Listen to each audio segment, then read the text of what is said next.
Hey everyone, welcome to my channel. So today we're gonna do chapter 2 biological classification. So this is a chapter. It's important. It plays important part in neat perspective. So yeah, so we'll begin with this. So यहाँ पर पहले तो हमें ये जो kingdom plant और kingdom Animalia ये हमें नहीं करना है इस चैप्टर में. ये वाला इसके लिए हमें अलग अलग सेपरेट चैप्टर्स दे रखे हैं तो हम उसमें कवर करेंगे. तो यहाँ पर हम इसकी चर्चा नहीं करने वाले.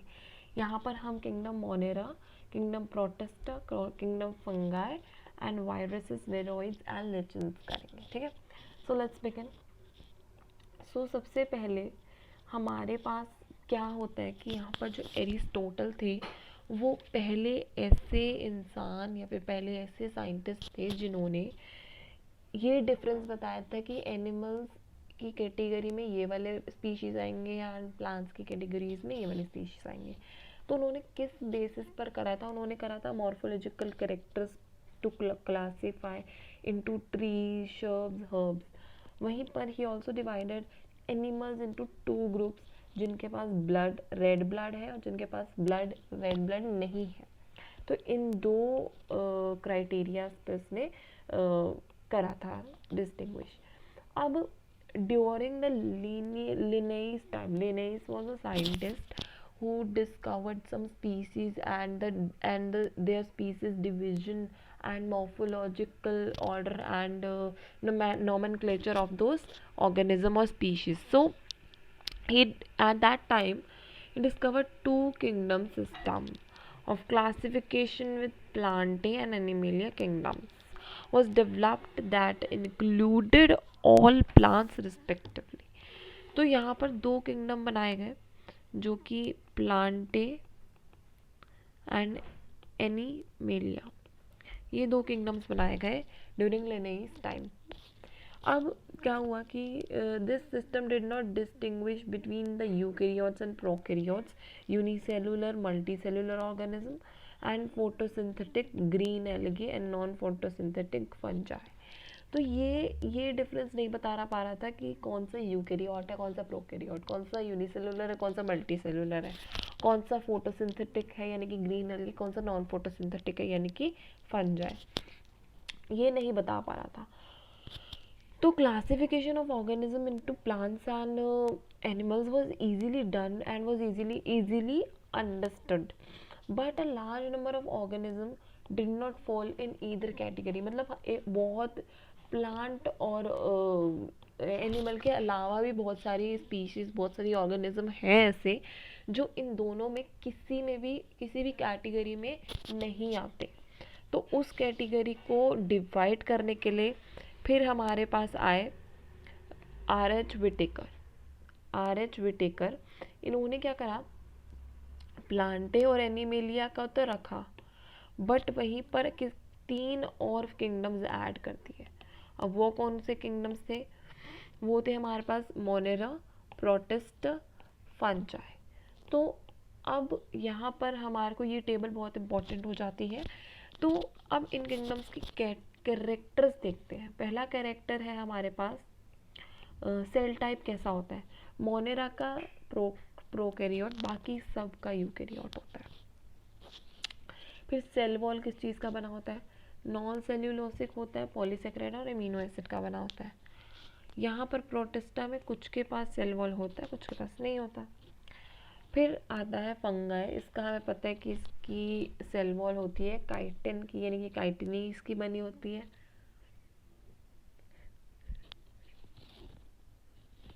और प्लांटे में प्रेजेंट होती है सेल्यूलोज के नाम से. और एनिमल में एब्सेंट होती है cell wall.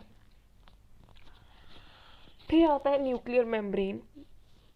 Nuclear membrane Monera में एब्सेंट होता है, बाकी सब में प्रेजेंट होता है. ये एक बहुत ही बड़ी बात हो गई है यहाँ पे. तो मोनेरा में सिर्फ प्रोकैरियोट है. मोनेरा का न्यूक्लियर मेम्ब्रेन भी एब्सेंट है, बाकी सब में यूकैरियोट है और बाकी सब में न्यूक्लियर मेम्ब्रेन प्रेजेंट है.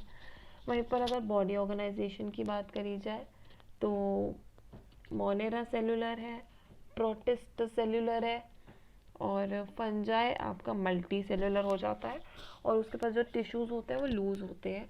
अब प्लांटे के पास जो टिश्यू और दो ऑर्गन दोनों प्रेजेंट होते हैं।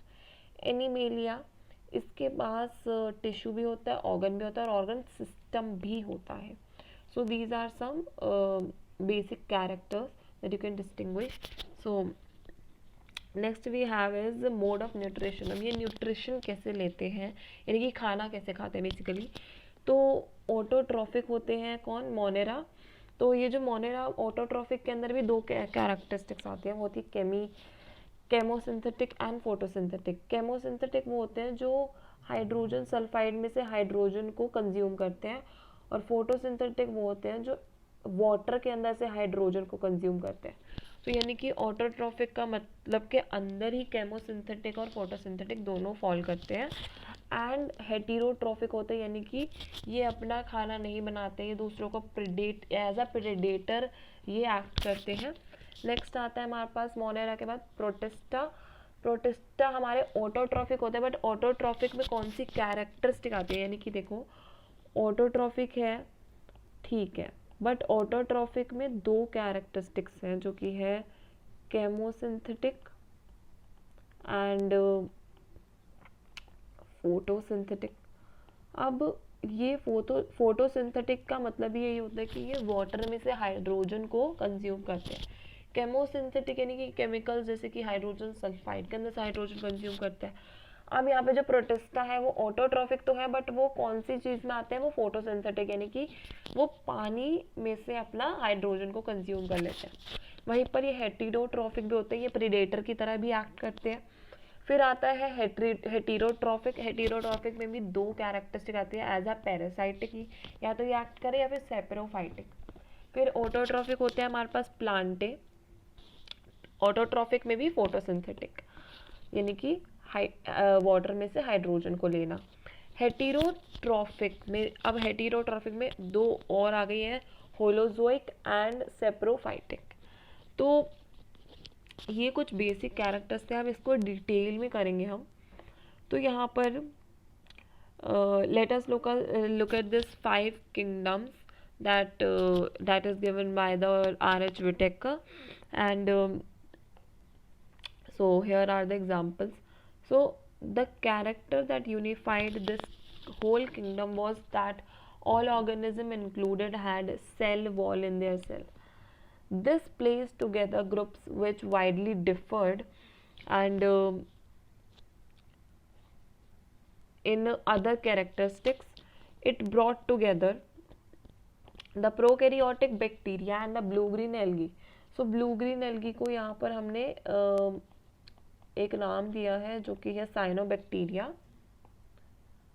blue green algae is none other than the cyanobacteria. Then we have with other groups which are eukaryotic. It is also grouped together the unicellular organism and multicellular organism. For example, Chlamydomonas and Spirogyra are placed under algae. Okay, and the classification did not differentiate between heterotrophic group fungi and the autotrophic green plants, though they show all also showed a characteristic difference in their walls composition. जैसे कि fungi का जो आपका cell wall होता है वो होता है काइटिनेज, ठीक है, इन देयर वॉल्स। बट जो ग्रीन प्लांट्स होते हैं उनके पास सेल्यूलोसिक सेल वॉल होता है। तो यानी कि क्या यहाँ पे कहने की कोशिश करें कि क्लेमिडोमोनास एंड स्पायरोगायरा ये दोनों आते तो एल्गी के अंदर हैं, और एल्गी में भी ये फंजाई में आते हैं। और ये जो फंजाई होता है इसके अंदर मतलब कि क्लेमिडोमोनास और इनकी स्पायरोगायरा एक ही चीज़ में फॉल करते हैं, पर इनकी सेल वॉल अलग अलग होती है।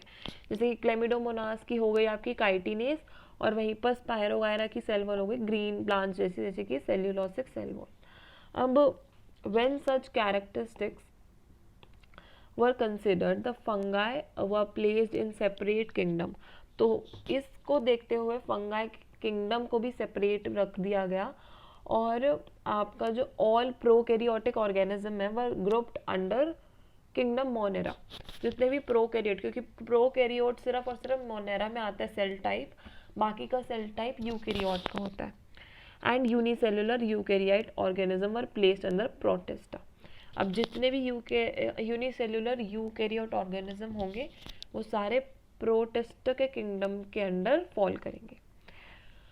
Kingdom Protista has brought together Chlamydomonas, Chlorella and which were earlier placed in algae within plants and both having cell walls, with paramecium and amoeba which were earlier placed in the animal kingdom which lack cell wall. ठीक है, then it has put together organism which in earlier classification were placed in different kingdoms. This happened because the criteria for the classification change. अब यहाँ पर हमने जो classification करना था, जैसे कि प्लांटे और एनिमेलिया वाले के अंडर, अब वो हमने पूरा का पूरा क्राइटेरिया ही चेंज कर दिया उसका करने का. This kind of changes will take place in the future too, depending on the improvement in our understanding. जैसे जैसे हम एवोल्यूशनरी रिलेशनशिप्स हमारा और कैरेक्टरिस्टिक्स हमारी सही होती जाएंगी, उस हिसाब से हमारा इम्प्रूवमेंट होती जाएगी. फिर आते हैं, अब आते हैं सबसे पहला किंगडम जो कि है किंगडम मोनेरा. तो किंगडम मोनेरा होते हैं पहली बात तो प्रोकैरियोटिक, ये प्रोकैरियोट होते हैं. तो bacteria is the sole member of kingdom Monera. ये पहला पॉइंट कि bacteria are the sole member, मतलब कि बहुत ही प्रायोरिटी पे रखा जाता है बैक्टीरिया को जब किंगडम मोनेरा की बात होती है. They are the most abundant microorganism. ये सबसे, ये दूसरा पॉइंट, ये बहुत ही ज़्यादा एबंडेंट यानी कि बहुत ही ज़्यादा मात्रा में ये प्रेजेंट है माइक्रो ऑर्गेनिज्म. फिर आता है बैक्टीरिया आकर ऑलमोस्ट एवरीवेयर. अभी भी आपके जो एटमॉस्फेयर है उस एटमॉस्फेयर में भी बैक्टीरिया, बहुत सारे बैक्टीरिया होंगे जो हमारी स्किन के साथ स्टिक कर रहे होंगे. Hundreds of bacteria are present in handful of soil. अगर आप एक पूरी की पूरी अपने एक पूरे हैंड में अगर आप सॉइल लेते हो, यानी कि मिट्टी भी लेते हो, तो उस मिट्टी में भी like billions of bacteria present होंगे. They live in extreme, there are some bacteria that live in extreme habitats that other bacteria can't. और वो एक्सट्रीम हैबिटेट्स क्या होती हैं, जैसे कि हॉट स्प्रिंग्स हो गया, गर्म में, सर्दी में, बहुत डीप ओशंस में, डेजर्ट्स में, इस जगहों पे कुछ बैक्टीरिया रह सकते हैं बट कुछ नहीं रह सकते. वहीं पर bacteria group together in different categories there according to their shape.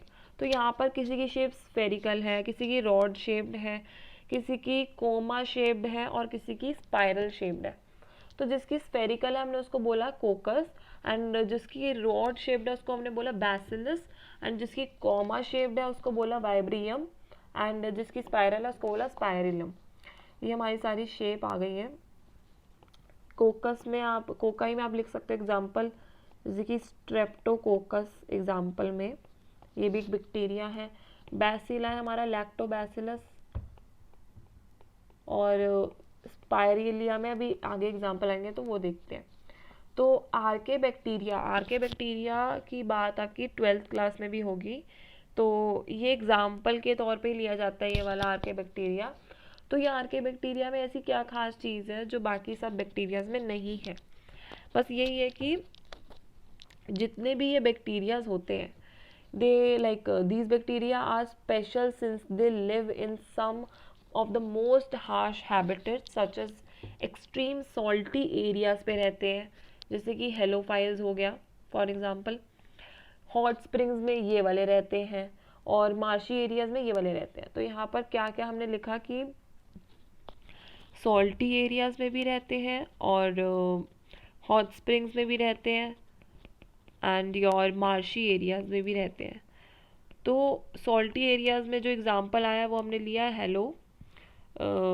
Halophiles का, और यहाँ पर हमने हॉट स्प्रिंग्स में हमने एग्जांपल लिया थर्मो एसिडोफिल्स का, और यहाँ पर आ गया मार्शी एरियाज में मिथेनोजेंस. ठीक है. अब archaebacteria differ from other bacteria क्योंकि उनका जो सेल वॉल का स्ट्रक्चर है and this cell wall structure is built differently differently बाकी सारे बैक्टीरिया से. So this is the only one feature which is responsible for their survival in extreme positions, यानी कि in extreme conditions. तो यहाँ पर यही एक सेल वॉल है जो इनकी मदद करता है इतनी एक्सट्रीम कंडीशंस में रहने के लिए. अब ये जो मिथेनोजन्स होते हैं, है ना, ये आपकी काउज या फिर बफेलोज की गट के अंदर होते हैं, सबसे ज़्यादा प्रेजेंट है. और जो उनका डंक होता है, ये बायोगैस, हमारी मीथेन जो बायोगैस होती है, वो बायोगैस में 3 गैसेस होती है. या एक तो होती है मीथेन जो कि अबंडेंटली प्रेजेंट होती है, फिर आती है CO2, then it's hydrogen sulphide. अब ये जो मीथेन है, ये मीथेन हमें यहीं से मिल रही है काऊ के डंक से. So cow dung has an abundant presence of methane. और ये मीथेनोजन्स जो आ रही है ये भी यहीं से आ रही है. ठीक है, अब हम चलते हैं आगे. ये आर्के बैक्टीरिया हो गया. अब हम चलते हैं यू बैक्टीरिया पे. सो ये जो यू बैक्टीरिया है, यू बैक्टीरिया का मतलब होता है ट्रू बैक्टीरिया. यू का मतलब होता है ट्रू. तो ये जो है ये ट्रू बैक्टीरिया के नाम से भी जाना जाता है. और there are thousands of different eubacteria और true bacteria. They are characterized by the presence of rigid cell wall. तो पहला पॉइंट तो यही हो गया कि they have rigid cell wall, है ना. उसके बाद आता है इफ मोटाइल, अ फ्लैजिलम. अगर ये मोटाइल है तो ये एक फ्लैजिलम भी है. The cyanobacteria which is a blue green algae है, also referred, have a chlorophyll A. अब ये जो क्लोरोफिल ए है, यही साइनोबैक्टीरिया को पिगमेंट देता है, यानी कि इसको कलर देता है. तो chlorophyll a gives pigment to cyanobacteria. Chlorophyll, presence of chlorophyll A gives pigment to cyanobacteria. या फिर आप इसको ब्लू ग्रीन एल्गी भी बोल सकते हो. ठीक है. नेक्स्ट है एंड आर फोटोसिंथेटिक ऑटोट्रॉफ्स. अब ये जितने भी यहाँ पर हमने साइनोबैक्टीरिया पढ़ा है, ये जो साइनोबैक्टीरिया है ये फोटोसिंथेटिक ऑटोट्रॉफ्स है, यानी कि ये वाटर में से H2O में से हाइड्रोजन ले लेते हैं. ठीक है, बट ये अपना खाना खुद ही बनाते हैं. फिर आते हैं द साइनोबैक्टीरिया आर यूनिसेल्युलर होते हैं.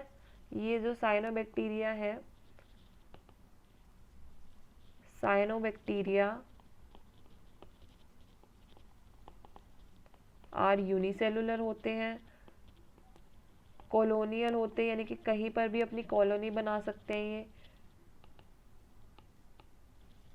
कॉलोनियल होते हैं और फ्लैजिलम होते हैं. ठीक है.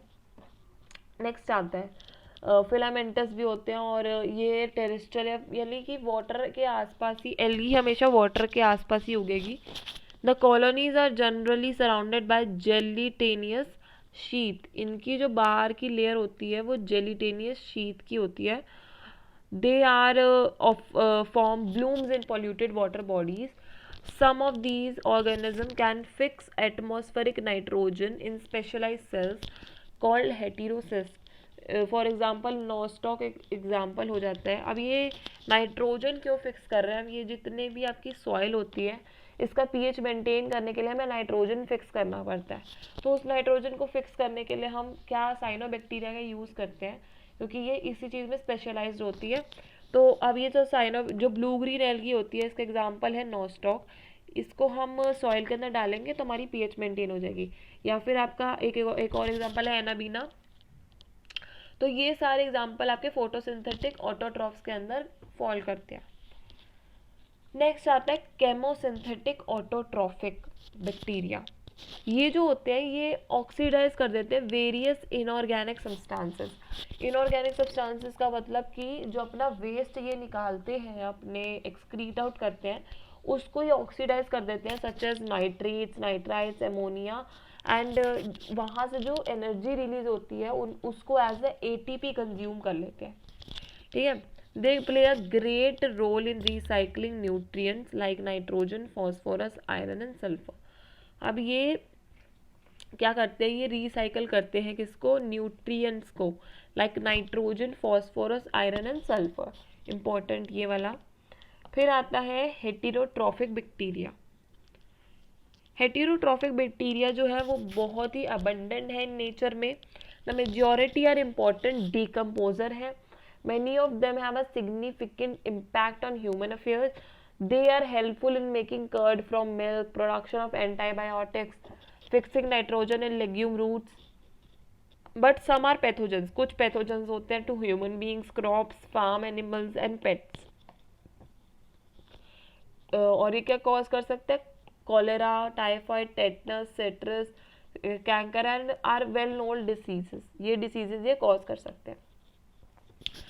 मेनली जो बैक्टीरिया होता है वो फिजन के ये देखिए ये फिजन हो रहा है यहाँ पर, ये फिजन के द्वारा प्रोड्यूस करा जाता है।